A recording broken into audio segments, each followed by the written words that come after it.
সেই বাংলাদেশে আওয়ামী লীগের সাথে ইনক্লুসিভিটি হবে না। আপনারা যদি ভুলগুলো ভুলে দিয়ে আওয়ামী লীগের সাথে আপোষ করেন, তাহলে আপনারা আমাদের যারা মুসলিম রয়েছে তাদের সাথে আপনাদের বেইমানি করা হবে। বিভিন্ন জায়গায় ষড়যন্ত্র হচ্ছে, ইনক্লুসিভ ইলেকশনের যে বয়ান এখন দেওয়া হচ্ছে, আমি প্রশ্ন রাখতে চাই 2014 সালে যখন 153টা আসনে কোনো ভোট হয় নাই, তখন আপনাদের ইনক্লুসিভ ইলেকশন কোথায় ছিল? আমরা আপনাদের কাছে বিনয়ের সাথে প্রশ্ন রাখতে চাই 2018 সালে যখন মিডনাইট ইলেকশন অনুষ্ঠিত হলো, তখন আপনাদের ইনক্লুসিভ ইলেকশন কোথায় ছিল? 2014 সালে যখন আমি ভার্সেস দারুণ নির্বাচন হলো, তখন আপনাদের ইনক্লুসিভ ইলেকশন কোথায় ছিল? তখন আমরা দেখেছি সিএনএকে এরশাদকে বন্দী করে রেখে একজন দাবি বিরোধী সাজিয়ে নির্বাচন অনুষ্ঠিত হল। বিএনপিকে ক্ষমতা কাঠামোর বাইরে রেখে, গণতন্ত্র কাঠামোর বাইরে রেখে, তখন আপনাদের ইনক্লুসিভ ইলেকশন কোথায় ছিল? সেই বাংলাদেশে 2000 শহীদের রক্তের দাগ এখন শুকায় নাই। সেই বাংলাদেশে আওয়ামী লীগের সাথে ইনক্লুসিভিটি হবে না। সেই বাংলাদেশে এখনো পর্যন্ত 7 হত্যাকাণ্ডের বিচার হয় নাই, পিলখানা হত্যাকাণ্ডের বিচার হয় নাই, ভারত বিরোধী আগ্রাসন হত্যাকাণ্ডের বিচার হয় নাই, আপনার হত্যাকাণ্ডের বিচার এখনো পর্যন্ত সুনিশ্চিত হয় নাই। সেই বাংলাদেশের বিচার হয় নাই, সেই বাংলাদেশের এখনো পর্যন্ত বিচার নিশ্চিত হয় নাই। সেই বাংলাদেশে আওয়ামী লীগের সাথে কোনো ইনক্লুসিভিটি হতে পারে না। আমরা স্পষ্ট করে বলতে চাই, আপনারা যাদের কাজ ক্যান্টনমেন্টে, আপনারা ক্যান্টনমেন্টেই থাকুন। আমরা আপনাদের প্রতি শ্রদ্ধা জানাই, সম্মান জানাই। দেশের সার্বভৌমত্ব রক্ষার ক্ষেত্রে আপনাদের যে অবদান রয়েছে সেটাকে আমরা স্বীকার করে নাই। কিন্তু আমরা বলতে চাই, রাজনৈতিক পরিমণ্ডলে আপনারা ক্যান্টনমেন্ট থেকে গত 16টা বছর যেভাবে লগ্ন হস্তক্ষেপ করেছেন, যেভাবে ক্যান্টনমেন্টের বিভিন্ন দপ্তরের মধ্যে দিয়ে আপনারা রাজনীতিতে যেভাবে নোংরা হস্তক্ষেপ করেছেন, 24 পরবর্তী বাংলাদেশে রাজনীতি নিয়ন্ত্রণ করবে শুধুমাত্র রাজনীতিবিদরা। আপনারা তখন কোথায় ছিলেন?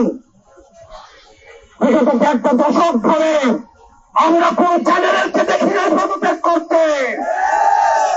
দেশে এত অন্যান্য বিচার, এত গুম খুন হত্যা হয়েছে, এত জুলুম প্রতিষ্ঠিত হয়েছে, আমরা কোন সচিবকে দেখি না পদত্যাগ করতে। একটা চ্যানেলের লিখনের দণ্ডসভা ছিল না। আপনারা তখন কোথায় ছিলেন? আমরা কাউকে দেখি নাই এই অন্যায়ের প্রতিবাদ করে কেউ চাকরি থেকে পদত্যাগ করতে। আমরা আপনাদের সাথে বিনয়ের সাথে, আমরা আপনাদের কাছে বিনয়ের সাথে আমরা আহ্বান জানাবো। আমরা একটি প্রপার একটা ডেমোক্রেটিক ট্রানজিশনের অপেক্ষায় রয়েছি। সেই গণতান্ত্রিক প্রক্রিয়ার মধ্য দিয়ে আমাদের যে ন্যূনতম সংস্কারগুলো রয়েছে, এই সংস্কার প্রক্রিয়া শেষে আমরা একটি ফ্রি ফেয়ার এন্ড পার্টিসিপেটরি নির্বাচনের মধ্য দিয়ে, সেটি গত 1.5 দশক ধরে রাষ্ট্র কাঠামোর সহযোগিতায় এই গণতান্ত্রিক পরিবেশের আপনারা নষ্ট করেছেন, আমরা সেই পরিবেশে ফিরিয়ে দিতে চাই। সুতরাং এই পরিবেশটিকে ফিরিয়ে দেওয়ার জন্য আপনারা বাধা হয়ে দাঁড়াবেন না। এবং রাজনীতিবিদ আপনারা যারা রয়েছেন, আপনারা আওয়ামী লীগকে এখন চিনে উঠতে পারেন না। রহমান আওয়ামী লীগকে পুনর্বাসন করেছিলেন, ওনাকে তার জীবন দিয়ে সেইটাই মেটাতে হয়েছে। জামাতে ইসলামী আওয়ামী লীগকে পুনর্বাসন করেছিলেন, তাদের নেতা কর্মীদের হত্যার মধ্য দিয়ে সেইটাই মেটাতে হয়েছে। বিভিন্ন ষড়যন্ত্রের মাধ্যমে 2009 সালে আওয়ামী লীগ আবার পুনর্বাসিত হয়েছে। পিলখানা হত্যাকাণ্ডের মধ্য দিয়ে, রাষ্ট্রের প্রতিষ্ঠানগুলো ধ্বংসের মধ্য দিয়ে আগামী 100 বছর ধরে সেই দায় আবার আমাদেরকে দিতে হবে। আবার যদি কেউ আওয়ামী লীগকে আবার পুনর্বাসিত করতে চায়, তাহলে তার জীবন দিয়ে সেই দায় আবার পুনর্বাসিত করতে হবে।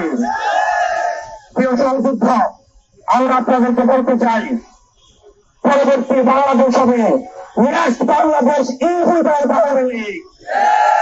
পরবর্তী বাংলাদেশ নির্মাণ হবে যারা বেশিরভাগ বিরোধী যে রাজনৈতিক দলগুলি রয়েছে, আমাদের বিভিন্ন বিষয়ে মত পার্থক্য হবে, আমাদের পুলিশের জায়গা থেকে ডিসকাশন হবে, আমাদের ডায়লগ হবে, এগ্রিমেন্ট হবে, ডিসএগ্রিমেন্ট হবে, আমাদের সব হবে আওয়ামী লীগকে এই রাষ্ট্র কাঠামোর বাইরে রেখে। আপনাদের ভুল হলে চলবে না। এই গণতান্ত্রিক প্রক্রিয়ায় ভোটের মধ্য দিয়ে কিন্তু আওয়ামী লীগের বাংলাদেশ থেকে চালাতে বাধ্য হয়নি। আওয়ামী লীগ চালাতে বাধ্য হয়েছে গণপ্রস্থানের মধ্য দিয়ে। পৃথিবীর ইতিহাসে কোথাও কোনো নজির নেই গণপ্রস্থানের মধ্য দিয়ে যারা চালাতে বাধ্য হয় তাদেরকে আবার নির্বাচনে ফিরিয়ে নিয়ে আসা হয়। সুতরাং আওয়ামী লীগের প্রথম হয়েছে 5ই আগস্ট। 5ই আগস্ট চূড়ান্ত সিদ্ধান্ত হয়ে গিয়েছে আওয়ামী লীগের নাম, আওয়ামী লীগের মার্কা এবং আওয়ামী লীগের আদর্শ এই বাংলাদেশের রাজনীতি করার অধিকার হারিয়েছে। অন্তর্বর্তীকালীন সরকারের কাছে আহ্বান জানাবো, আমরা আপনাদের কাছে যে আশা করেছিলাম এখনো পর্যন্ত আপনাদের দৃশ্যমান করে পদক্ষেপ আপনারা দেখতে পাইনি। আমরা কোন নির্বাহী আদেশের মধ্য দিয়ে আওয়ামী লীগ নিষিদ্ধ চাই না, বরং আওয়ামী লীগ যে কৃত অপরাধ করেছে, যে গণহত্যা চালিয়েছে, যেভাবে মানুষের বাক স্বাধীনতাকে রুদ্ধ করেছে, খুন হত্যার উপরে রাজনীতি চালু করেছে, আপনারা যদি সকলের বিচার নিশ্চিত করতে পারেন তাহলে আগামী 300 বছর আওয়ামী লীগের ভারত ফিরে ফিরবে না।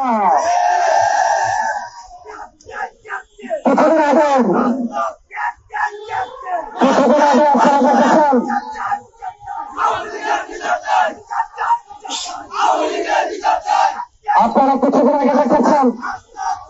কষ্ট ফেরাউন, কষ্ট নামরূপকে যদি একসাথে করা হয় তাহলে একটা হাসিনা হবে না। হাসিনা কষ্টের ফেরাউন থেকে ভয়ঙ্কর, কষ্ট নামরূপের থেকে ভয়ঙ্কর। এই বাংলার মাটিতে রাষ্ট্রপূর্ণ কতদিন বক্তব্য আছে, অর্থনীতি দলের প্রতিদিন বক্তব্য আছে, কোন আওয়ামী লীগকে ওই বাংলার জমিনে পুনর্বাচিত হতে দেওয়া হবে না। আমরা অন্তর্বর্তীকালীন সরকারকে বলতে চাই, আপনারা দ্রুততম সময়ের মধ্যে আপনারা আওয়ামী লীগের নিবন্ধন বাতিল করতে হবে। আওয়ামী লীগকে বিচার প্রক্রিয়ার মাধ্যমে আওয়ামী লীগ বিষয়ে আপনাদেরকে সিদ্ধান্ত নিতে হবে। আওয়ামী লীগের বিচার প্রক্রিয়ার মাধ্যমে আওয়ামী লীগকে নিষিদ্ধ করতে হবে। আমরা আবার বলতে চাই, আওয়ামী লীগ হচ্ছে ট্রান্সপ্লান্টেড, আওয়ামী লীগ হচ্ছে ইমপ্লান্টেড শক্তি, ইমপ্লান্টেড শক্তি। আওয়ামী লীগ কোন রাজনৈতিক দল নয়, এটা হচ্ছে ভারতের আধিপত্যবাদের এক্সটেনশন। এরপর আমাদের গতকাল আমাদের উপদেষ্টা নাসির আলম বলেছেন, এটা নাটাই হচ্ছে ভারতে আর ঘুরি ঘুরি হচ্ছে বাংলাদেশে। 5ই আগস্ট হচ্ছে সেই ঘুরির ছুটা আমরা কেটে দিয়েছি। আমরা বলতে চাই, এই ভারতীয় আধিপত্যবাদ এই বাংলাদেশে আর কখনো এফেক্ট দেওয়া হবে না। এর কারণে আমরা বলতে চাই,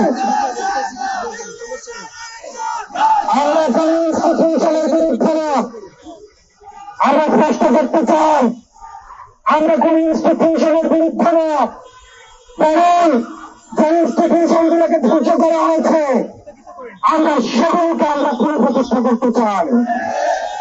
বাংলাদেশ সেনাবাহিনীর উপরে আমাদের পূর্ণ আস্থা, পূর্ণ সমর্থন এবং ইনস্টিটিউশনের উপরে আমাদের পূর্ণ শ্রদ্ধা রয়েছে। আমরা কোনো ব্যক্তির উপরে আমাদের কোনো ধরনের খোঁজ নেই। আমরা জানতে চাই এই ইনস্টিটিউশনের উপরে আঘাত করে দেশকে স্থিতিশীল করবেন না।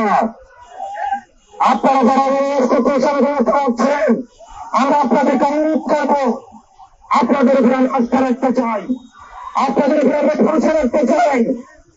আপনারা আপনাদের যে সার্ভিস রয়েছে, আপনাদের যে সাধারণতার চেষ্টা রয়েছে, সেটাকে আপনারা অপসল থাকুন। আর রাজনীতির বিষয়টা আপনারা রাজনীতির বিতর্কে আপনারা দেখতে পাবেন। আপনারা লড়ার বিষয়গুলো আপনারা দেখুন। ইনস্টিটিউশনের এগেন্স্টে আপনারা জনগণকে দাঁড় করিয়ে দেবেন না। 5 বছর থেকে আহ্বান জানাবো, আইনের এগেন্স্টে, সেনাবাহিনীর এগেন্স্টে জনগণকে দাঁড় করিয়ে দেওয়ার এক ধরনের ষড়যন্ত্র হচ্ছে। আমরা বলতে চাই, আমাদের অবস্থান সেনাবাহিনীর বিরুদ্ধে নয়, বরং সেনাবাহিনীর দিয়ে আমাদের দেশে তাদেরকে অপব্যবহার করে এই ষড়যন্ত্র যদি করতে চায়, আমাদের অবস্থান সেটির বিরুদ্ধে। তাদের সেনাবাহিনীর যে অবদান রয়েছে, তাদের যে কন্ট্রিবিউশন রয়েছে, এবং আমাদের সেনাবাহিনী ইনস্টিটিউশনের উপরে আমাদের সম্মান, শ্রদ্ধা এবং আস্থা রয়েছে। আমরা বিশ্বাস করতে চাই তারা আমাদের এই আস্থার প্রতিদান দিবে। আমরা বলতে চাই, এই কতদিন পর্যন্ত আপনারা জেগে রয়েছেন, কতদিন পর্যন্ত আপনারা দেশে রয়েছেন, এই প্রেসিডেন্ট বিরোধী শক্তিকে আমরা যারা প্রেসিডেন্ট বিরোধী শক্তি রয়েছে, আমরা যদি ঐক্যবদ্ধ থাকি, তাহলে আওয়ামী লীগ বাংলাদেশের পুনর্বাসিত হতে পারবে না। আমাদের এই সংকটের সময়ে আমাদের দেশটা নিয়মিত ধরে রাখতে হবে। অন্যান্য রাজনৈতিক দল যারা রয়েছেন, আমরা আপনাদের আহ্বান জানাবো, আমাদের মধ্যে মতো পার্থক্য হতে পারে, এই মতো পার্থক্যের ঊর্ধ্বে উঠে আপনাদের উপরে আওয়ামী লীগের ভূমিকার কথা আপনারা ভুলে যাবেন না। আপনাদের উপরে যে ধরনের নির্যাতন গত 5 দশক চালিয়েছে, শুধুমাত্র যদি ভোটার পড়লে সেই জুলুম আপনারা ভুলে যাবেন না। আপনারা যদি এই জুলুমগুলো ভুলে গিয়ে আওয়ামী লীগের সাথে আপোষ করেন, তাহলে আপনারা আমাদের যারা মজলুম রয়েছে তাদের সাথে আপনাদের বেইমানি করা হবে। আমরা বলতে চাই, 5 আগস্টের পূর্বে আমরা যেভাবে আপনাদের সাথে দাঁড়ায় দাঁড়িয়েছিলাম, ঠিক একইভাবে আপনাদের সন্তানরা, আমরা আপনাদের সামনে আমরা একটি ধারণা দাঁড়িয়ে থাকবো। আমরা একসাথে পরবর্তী বাংলাদেশ বিনিয়োগ করবো। ইনকলাব জিন্দাবাদ, এনসিপি জিন্দাবাদ।